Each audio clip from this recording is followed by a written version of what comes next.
во продолжение личните ставови на Љубомир Гајдов за трагедијата во Кочани и се поврзано во неа во најновото издание на Само вистина вечерва со Александар Видиновски. Александар, повелете. Благодарам, Борче. Во наредниот час Само вистина со Љубомир Гајдов. Добро вечер. За многу години. Не е баш добра вечерта. Требаше рете да кажам дека на ова столче до мене требаше да биде и вице-премиерот Иван Стојковиќ, меѓутоа од оправдани причини и навремено го откажа своето учество во емисијата. Може да кажам зошто. Зошто? Веројатно не знаел дека итно бил викнат неговиот шеф од Белград, Вучич, во Брисел и не знае што ќе му се случи на Вучич у Брисел. Добро, ја мислам дека негов шеф е премиерот Мицковски, меѓутоа тоа не е сега тема. Господин Гајдов, вие сте новинар 50 години, можеби 62, повеќе од 50 години, повеќе од половина век. Жив хроничар сте на сите процеси, како се растураше системот во оваа држава, како се растураше и минатата држава Југославија. Овие мисии сега што ги правиме во овие моменти се навистина тешки, барем вие тоа знаете. Што и да кажеме, што и да прашаме како новинари, секогаш можеме да бидеме на критика од оваа или од онаа страна, меѓутоа нашата основна работа е да прашаме зошто. Зошто според вас се случи ова? Не зборувам сега од технички аспект, туку како целосна слика. Зошто е главното прашање во филозофијата. Посматаш, па прашаш зошто прашањето, па кажуваш хипотеза. Ова е нормална последица на хаосот наречен Македонија. Аномија е беззаконие. Трите оние антички вредности логос, номос, таксис, значи ум, номос, закон или правда и таксис, ред, поредок. Тоа нема ке нас ни ум, ни закон, ни ред.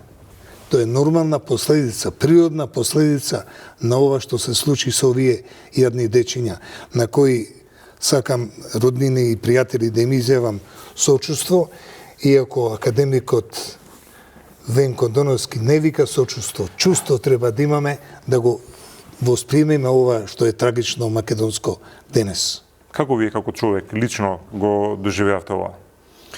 Бете, јас сум доживеал земјотрес, сум доживеал 2 аутоудеса. Тоа не сум го доживеал толку страшно како ова. Сега сум и возрасен, зрел и гледам како невини луѓе сме ги изгориле као Холокауст. Човек може да, што е емпатија?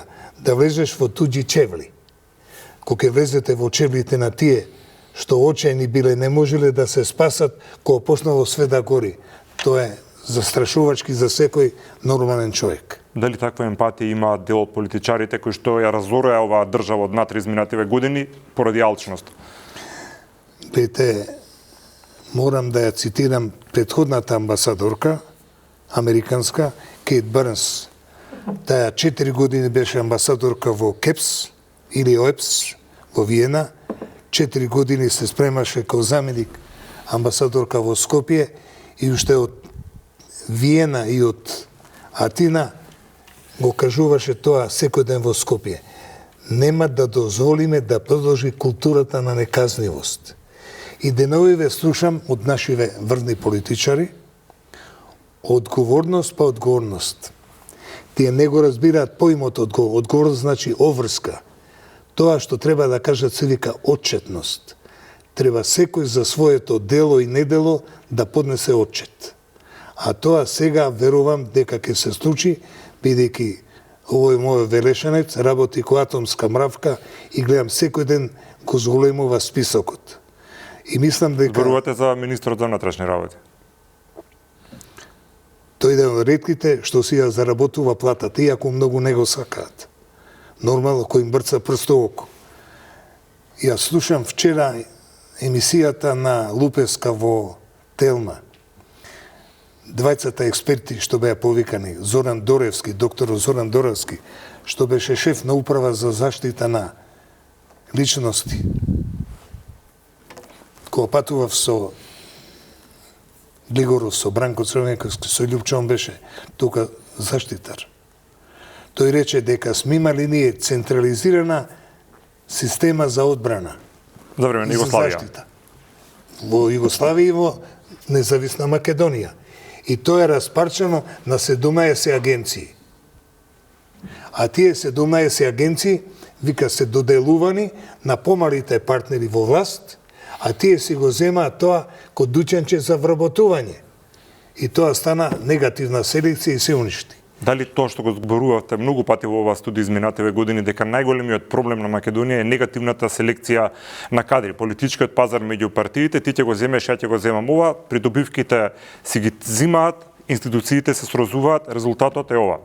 Прашањето ми е, дали е ова крајниот производ на антисистемот граден со децении во Македонија? Ова е почеток на крајот. Затоа што сега има да се работи многу време, да се... Пазите, значи не одговорност, отчетност. Второ, се говори постојано корупција. Не корупција. Треба да се каже корупционерство. Кои се тие корупционери? Луѓето имат име и презиме. Понатаму, сите го напаѓаат сега, тоа е сега модерно, судството и обвинителството. А кој ги бира нив? Собрание, а кој го бира собранието? Партиите и власта, владата. Значи, А нив кој ги избира граѓаните? Па има право Хегел. Каков народ, таква власт, што да се буниме? Не сме ни Шведска, ни Финска, ни Швајцарија. Добро, дали според вас засега владата, обвинителството и судовите се нависина на задачите? Зборувам за овие 3 дена. Точно. Ама зошто? Не, дали се или не се, ве прашувам? Се, ама зошто? Зашто гледаат што им следува ним сега. Они се наред следните. Ја мислам дека наместо премиерот да се сили ко Милошевиќ ке им се случи народ, треба доди во Брисел и да им каже на неговите тамо пријатели, колеги и партнери.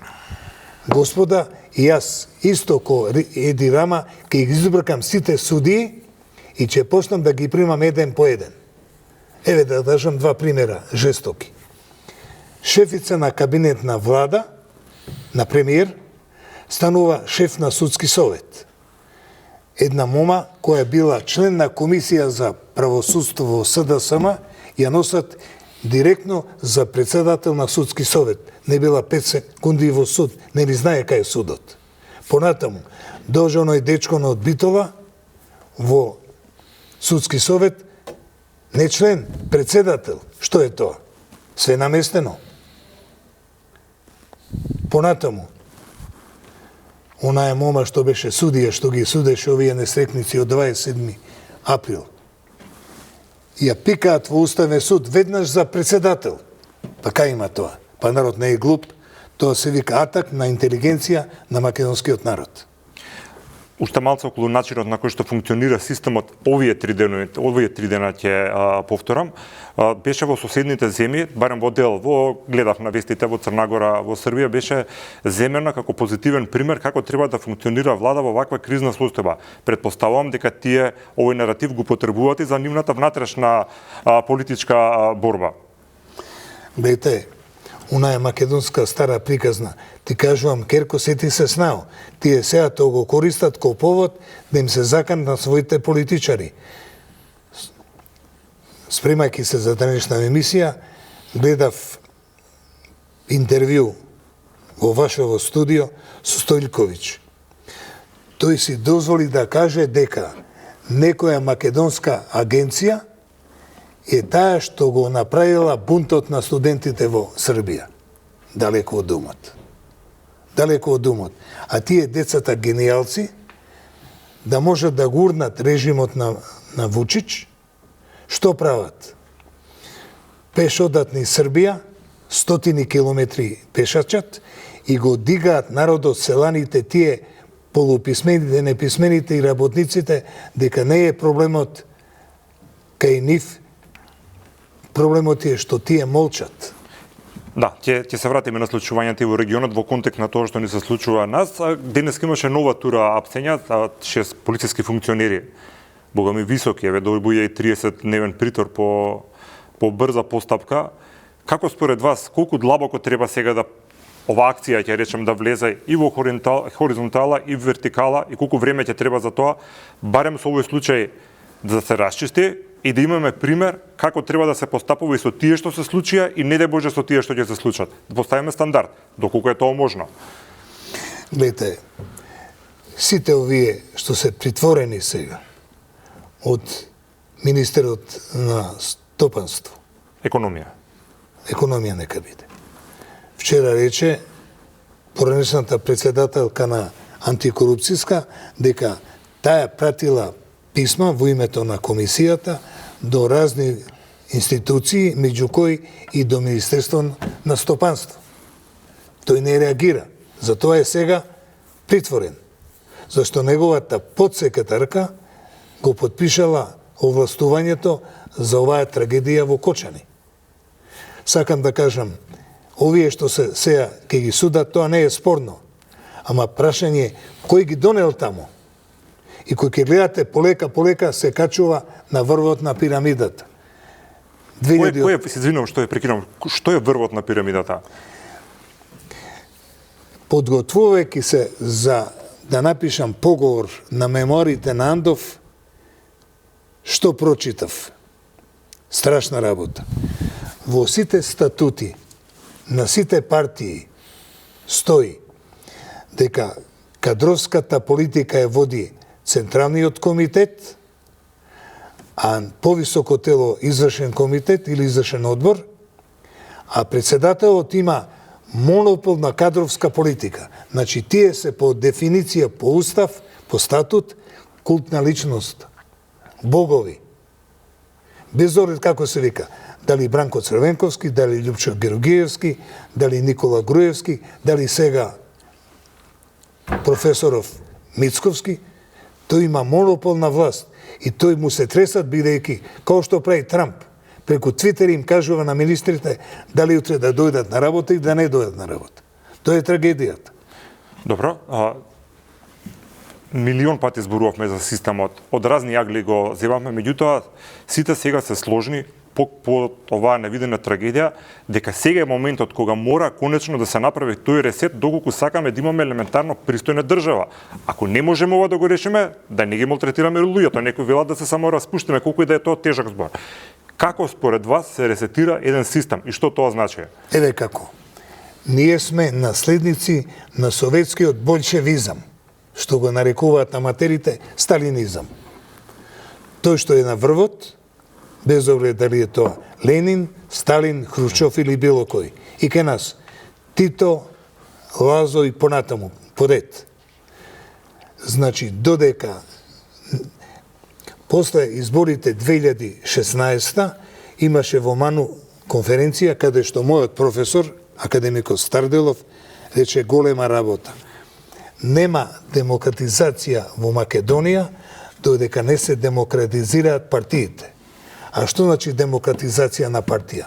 Тоа што го уништи Ленин, кога дојде на власт, он не ја дигна Октомвриска револуција, тоа го направи Троцки со пуч во Советот. Значи, додека не се дозволи фракција во партијата да има разно мислење, додека сите партии се монолитни и мораат да гласат 100-0, нема демократија, нема перспектива.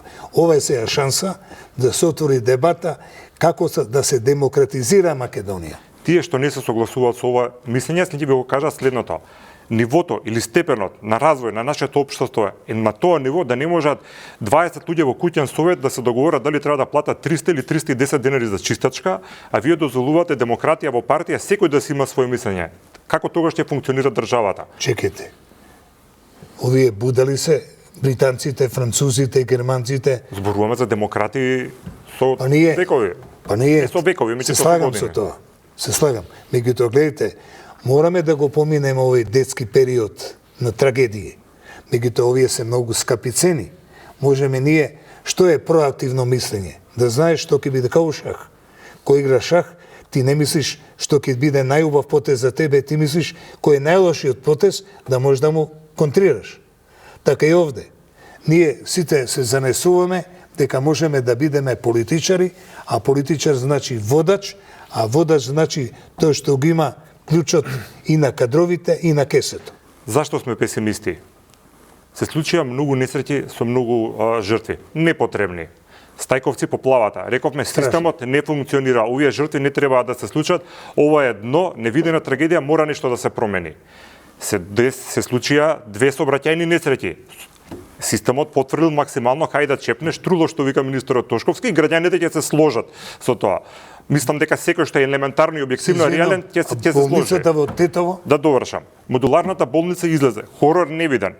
Рековме, ова е веќе дното, не може ништо полошо да не се случи. Типично балкански, ќе кажам и покрај тоа што ќе бидам критикон, можеби типично македонски, пробувавме да ги изиграме правилата да се спасат тие кои што требаше да се спасат и успешно се спасија. Рековме, полошо од ова нема. Утре треба да погреваме 60 деца. Речи си. Ако не промениме нешто, дали тоа ќе ни се повтори и уште пострашна варијанта? Не дај Боже. Чујте, колега, за сите овие несреќи има име и презиме. Еве, го спомнавте поројот во Стајковци. Зошто не биле очистени каналите? Во Тетово, наместо министерот иде во затвор, тој е шеф на партија сега. Зошто? Пошто му бил прв другар на Заев. Шеф на партија и он сега дели памет. Он ке помогнел. Што е трагедијата? Трагедијата за секој овој голем настан има поединец на врвот. Тој мора да оди, ама кој ќе го смени? Кого он е тој што менува? Значи, додека таа кадровска политика, што е трагична, негативна, каде што доаѓаат од лош по лош, немаме перспектива. Ова мислам е отрезнување, кај што нацијава мислам дека овој пат нема да попушти, и сега она што гледам се собираат по градовите да протестираат, не дај Боже, може да се случи српскиот сценариј овде. Ќе разговараме и за тоа, има и тука повеќе прашања околу системот да ја затвориме темата. Дали можеме сами тоа да го направиме? Не може. Голем дел велат дека не можеле, да сме можеле да имаме капацитет, државотворен капацитет, тоа ќе сме го направиле до сега. Другите велат сме немале вистински луѓе на вистинско место, тоа можеме да го направиме, имаме капацитет. Јас направен предавав корпоративно управување, предав лидерски систем. Македонија нема лидер од цар Самуил до денес, со исклучок на Гоце Делчев и на Кузман Јусифовски Питу. Што е лидер? Тој што има визија и карактер. Интегритет значи тоа што збориш да направиш. Второ, значи визија, па карактер, па тим. Давам 2 примера. Исус Христос и Александар Македонски. Ако немало 12 апостоли, немало да има христијанство. Александар не го избрале што бил син на крал, го избрал генералскиот совет, пошто се покажал као гение, као херој. Значи, еве, видите, нашиве влади, од првата на Клюсев, кај што имаше интелектуалци, пар екселанс, ама не беа тим. Владата на Бранко беше партиска влада. Дали тогаш почна да се растура системот? Точно. Ние фактички добивме држава на подарок. Горбачов, кој што беше за мене голем човек, што растури Советскиот сојуз и социјализмот така наречен, зашто тој беше, као во Југославија, на 3 темели. Една партија, една тајна полиција и една армија. КПСС, КГБ и Црвена армија, и Југославија исто така. Тито во својата книга, односно во книгата на Ценчич, нашиот колега, Титовата последна исповед, признава дека тој е виновен како соучесник на државата што е градел. Зошто? Зашто дозволил да му го сменат Ранковиќ, иако тој е виновен, а Ранковиќ се бунел против предлогот на Карделј и Југославија да стане конфедерација на 8 држави. Го избркал својот втор кум на свадбата со Јованка, Иван Гошњак, кој се бунел против така наречена територијална одбрана. да немаше територијална одбрана, немаше да има крвав распет на Југославија. Да се вратиме малце на темата. Значи, вашиот став е дека не можеме ова сами да го изведеме, ресетирање на системот. Момент само. Ние не можеме да имаме држава, не можеме да бидеме цивилизирано општество, можеме да излеземе од овој систем на предцивилизирано општество џунгла, само со правна држава. А нашиве јунаци неќе да прават тоа, зашто во матно може да прават што сакаат. Фондот на здравство е 900 милиони евра. Кој треба да ни помогне? Ние сме кандидати за Европска унија. Европа ќе ни помогне. И сега, Америка има уплав од Кина, да не дојде Кина овде. Америка ќе не... Еве, Трамп. Добро. Ја овде сум рекол во студио 2 пати, дека на 4 јуни 2020, кога Трамп ги донесе во Бела куќа Вучич и Косовскиот премиер и рече, драго ми е што потпишавте договор за економска соработка, сега ова е почеток на отворен Балкан. Краток одговор. Дали според вас, зборувавме за политичарите кои што би требало да го ресетираат системот, велите дека вашите анализи се дека не можеме сам, дека ќе ни треба помош од Брисел. И прогноза. Да, меѓутоа, да бидеме сакам брутално искрени, дали граѓаните, зборувам во целина, како народ, ние имаме демократски капацитет да живееме во општество со неселективна правда. Ќе ви кажам еден пример. Протести сакаме правда, сакаме правда, сакаме правда, сосема легитимно.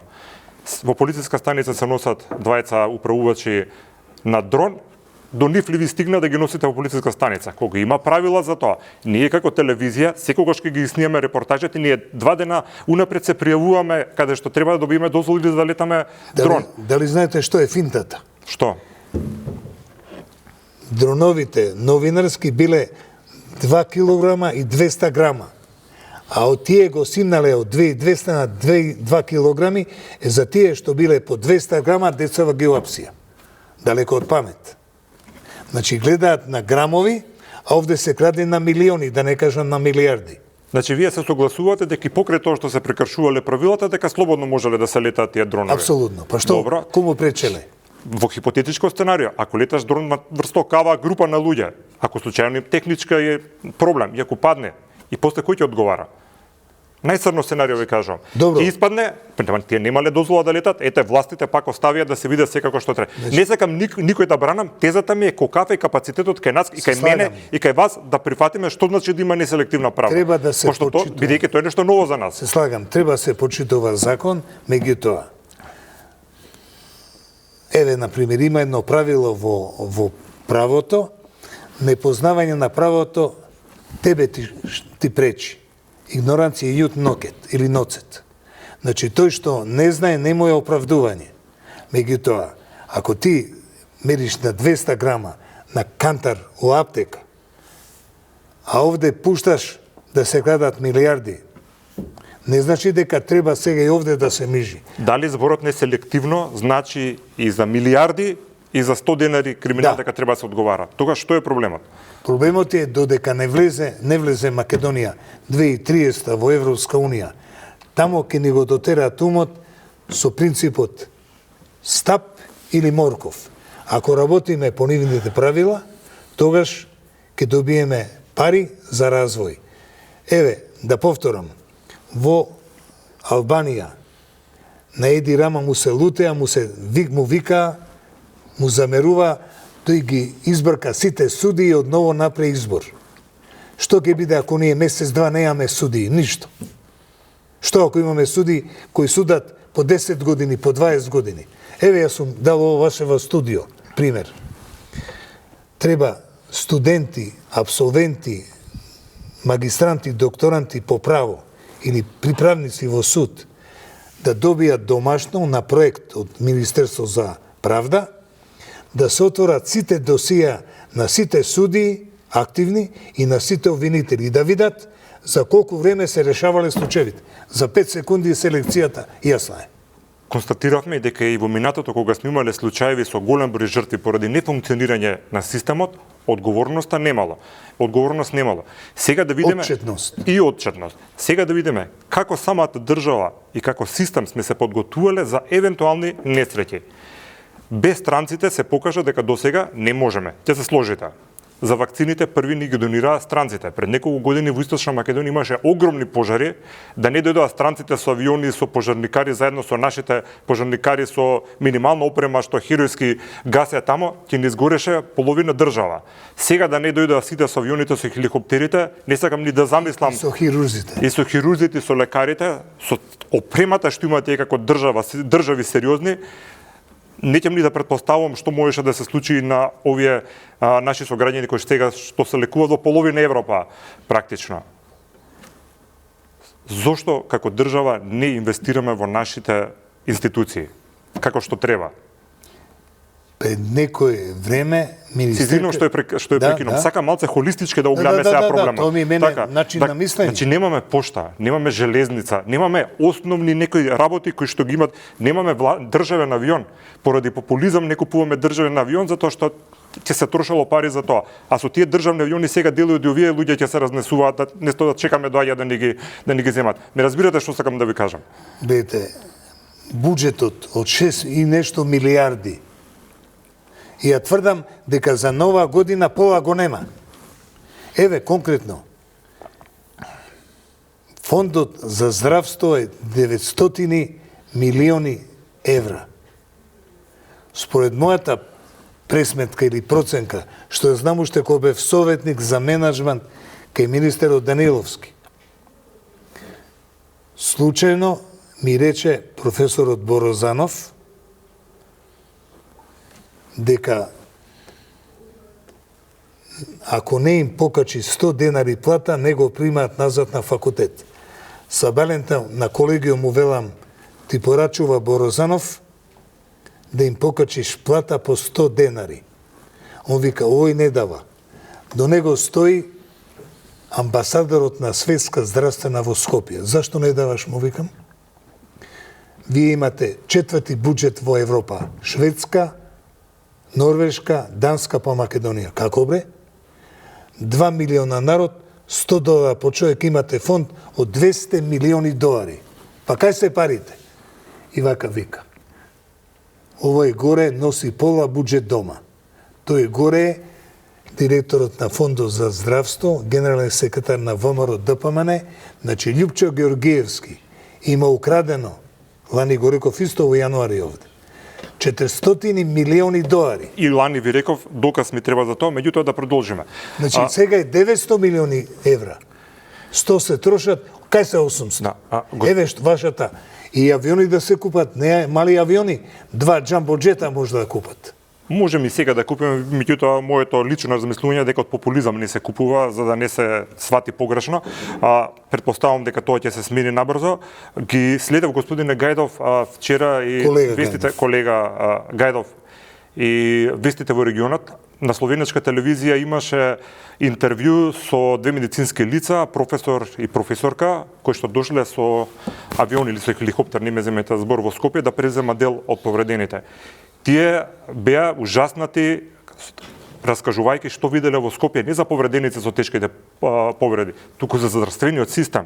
Го потребуваат зборот едно целосен распаднат здравствен систем каде што немаат основни работи. 10 минути само за тоа зборуваат, чуденевидени се тие колеги тоа што се случува кај нас. Гледате со како се третираат, со какви средства се третираат и повредените. Имам еден амандман. Министерот за здравство, за кој вела дека е врвен невролог, врвен професор.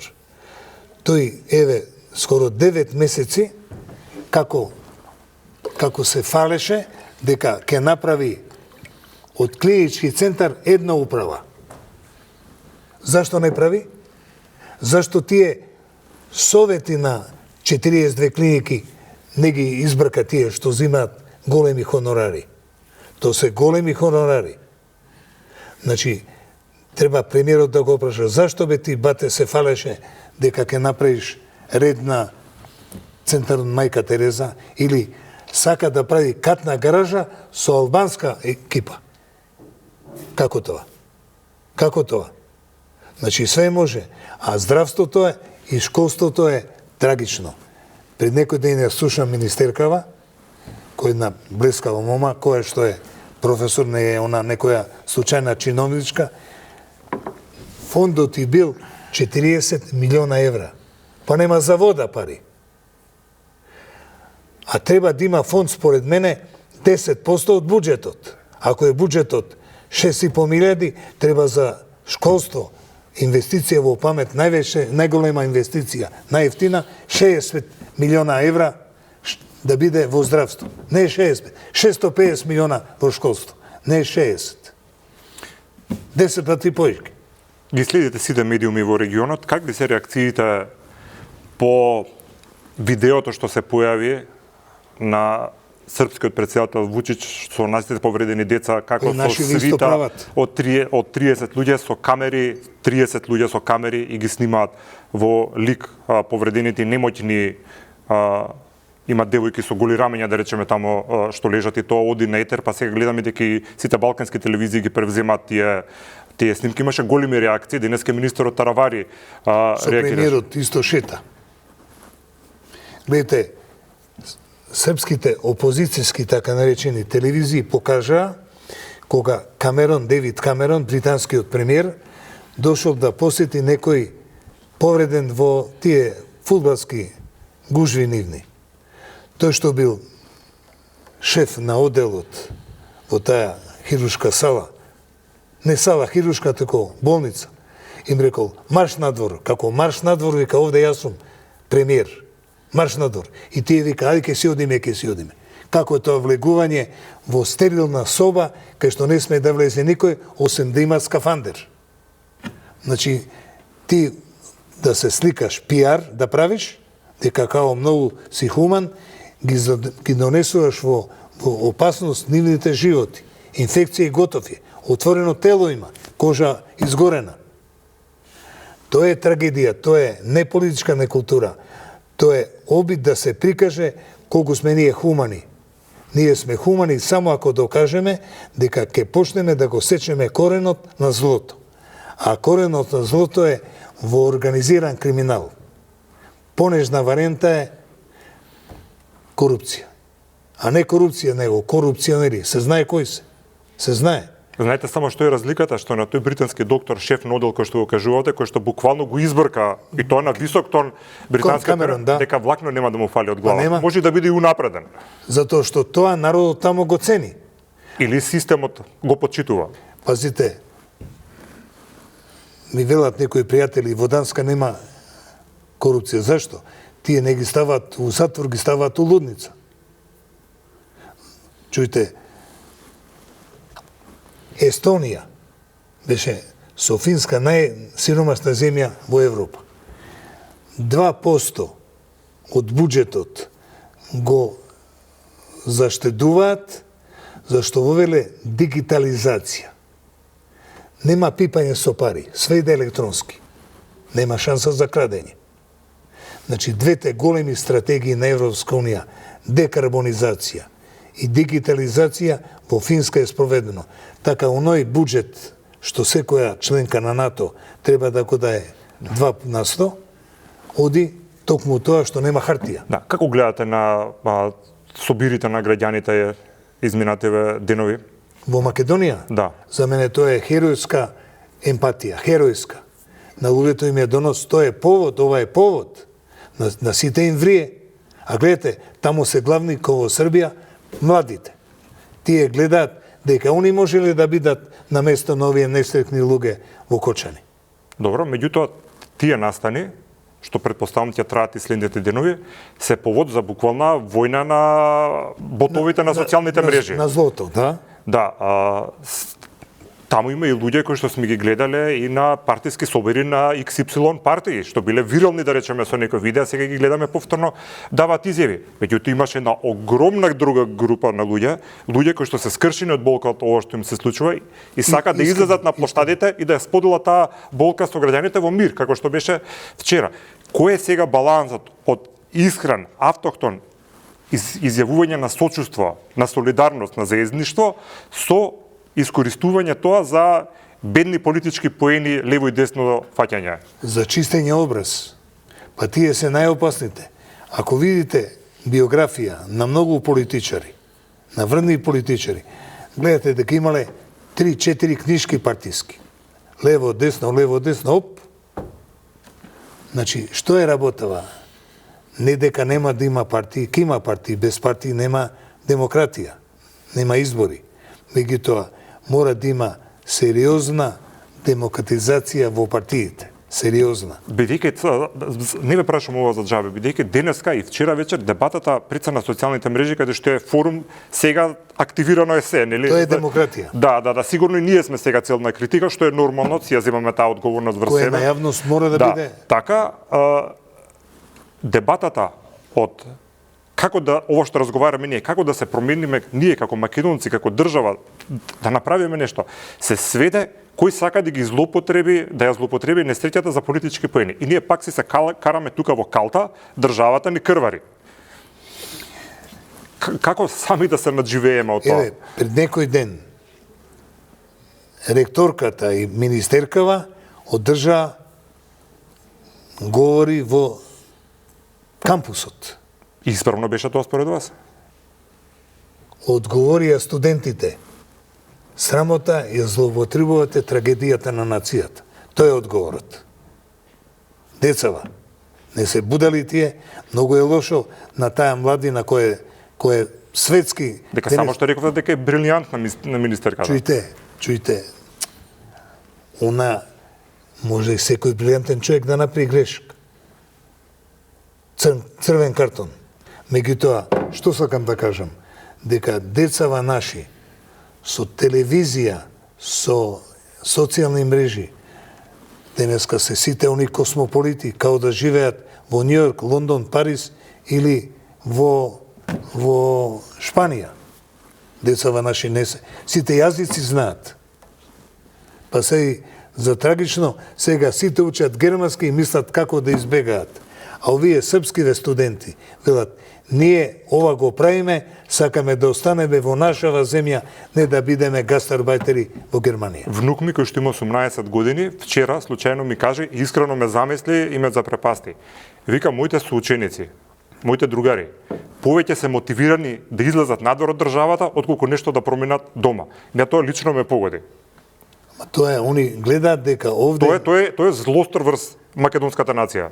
Тие не веруваат дека овие политичари може да не извадат. Младиве се жестоки. Плюс, они гледаат алтернатива надвор. Зашто гледате, изборите се првото демократско мерило за демократија. А пазите, кога некој е на власт и кога има трите полуги на власта, а тоа се пропаганда, полиција и парите, ППП, тие мислат дека ќе бидат вечно на власт. Вечно на власт.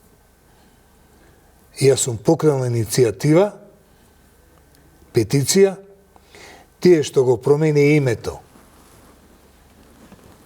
да ги судат за велепредавство. Не може јас од Скопје да тргнам во Грција со пасош Република Македонија, а да се вратам со ново име. Како може тоа? Како може тоа? Тоа е злостор против овој народ.